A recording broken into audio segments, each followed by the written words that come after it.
Which ingredient will instantly make you go nope no matter how tasty the food seems? Octopus. I know so much about them. Too much to be able to eat them. Same. Loved eating octopus. Absolutely delicious.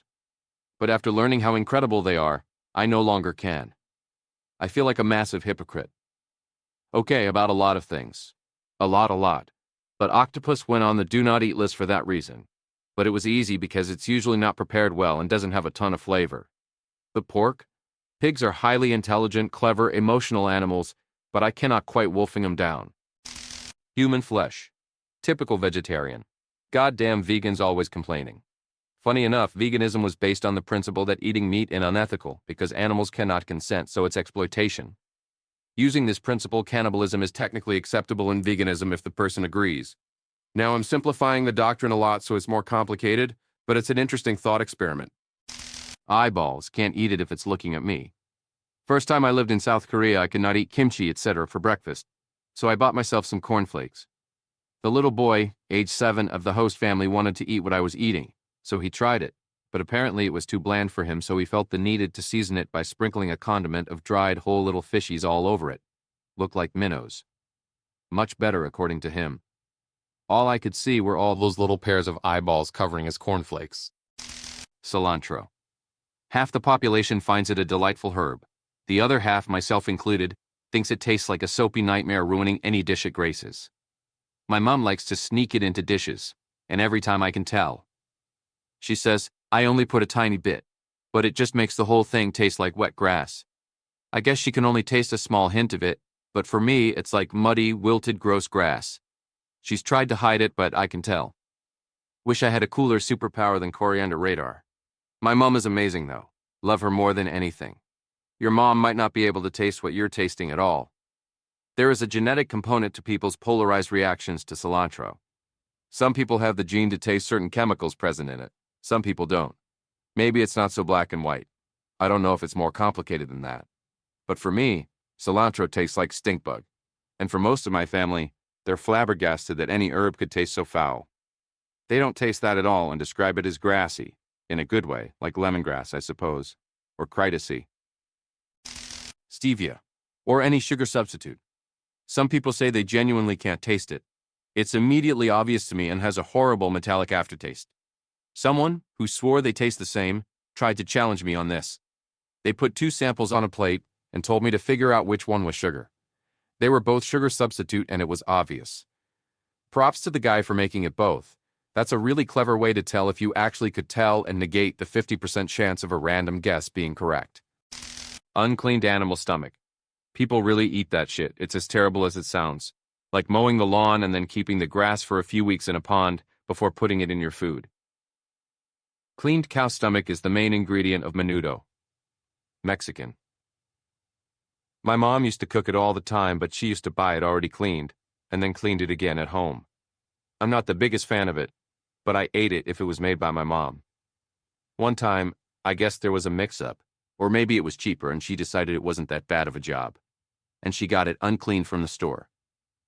She tried all morning to clean it. She puked, gave up, threw the whole thing in the trash, and we've never had menudo ever since. This was like 20 years ago. I ate it a few times cleaned, and that way it's okay, not my favorite, but I will eat it. But after seeing the unclean stomach and saw people eating it, I didn't touch it for some time. This smell is really bad. Truffle, I just don't get it. And here where I'm from, food manufacturers insist on adding truffle. Bleh. It's probably not truffle that you have been eating. It's truffle oil, which is completely synthetic. The source of that funky sock aroma is 2,4-dithepentane, which can legally be called truffle aroma, truffle flavor, truffle concentrate, etc. The vast majority of truffle we are exposed to is low quality and or fake.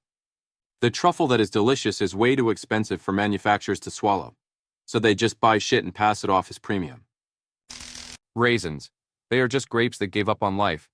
I can't forgive people who stick them in desserts. Haha, that's a nice description. I like them when they are a bit resuscitated, aka inside banana bread or cooked with rice. But pure dry raisins like a snack? Hell no. I'm the other way around. I love snacking on raisins, but inside any baked goods coated in chocolate, and I love chocolate. Or anything else? Nope.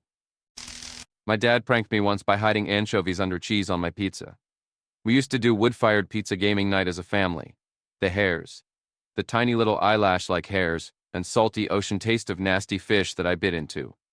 But it was a good prank, so kudos. Now I watch my pizza from the bench to the oven. He was just salty I kicked his ass at trivia.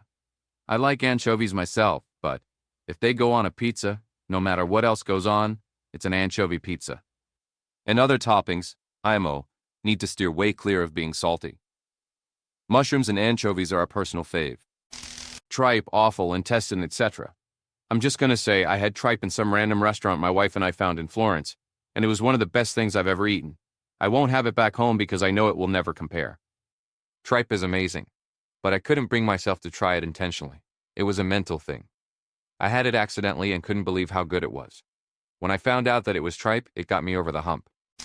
Liver. My grandma used to cook liver and onions. The smell still haunts me. The devil's perfume. Okay, so I used to cook for a hospital. We also served the care home attached. So liver and onions was a favorite for a lot of the residents. Some of those residents needed a puree diet. So basically, I had to puree liver and onion into a pudding-like consistency. The smell coming out of the robot coup was a war crime. Like I literally gagged while making it. But the residents were happy with it and they still need to eat. My mom deep-fried chicken liver and it tasted good. Then I tasted liver cooked by someone else's mom, and I am forever grateful that I have the mom I do.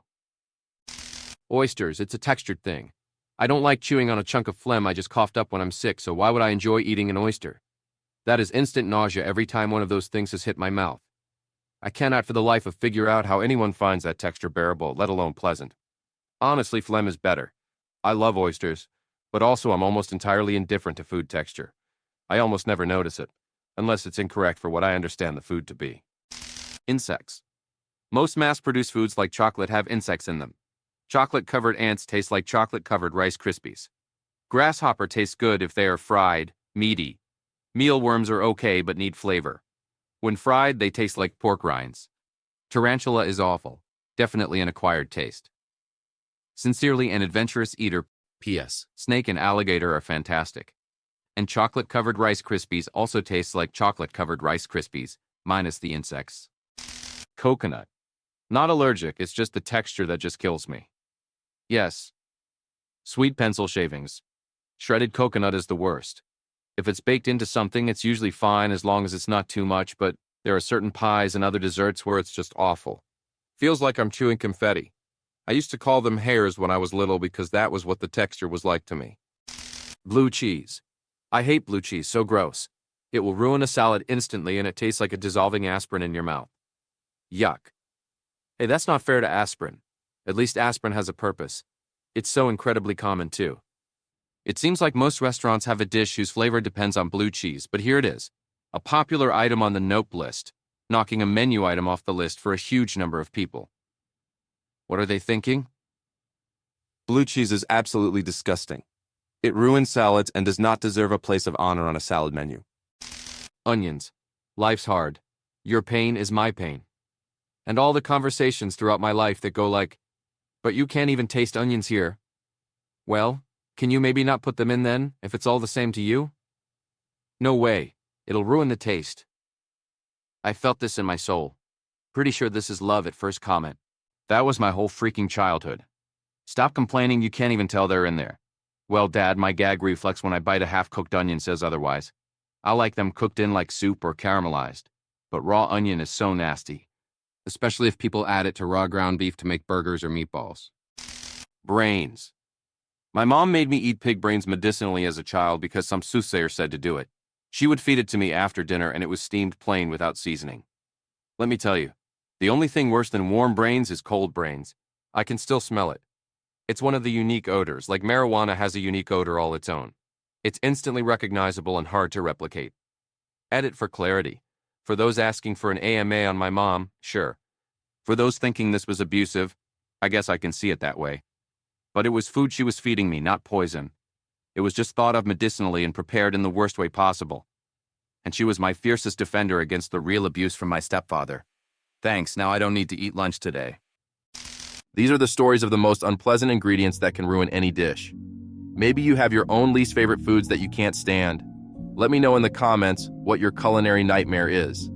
Don't forget to subscribe to the channel, give a thumbs up, and hit the notification bell so you don't miss any new videos. See you in the next one. Take care.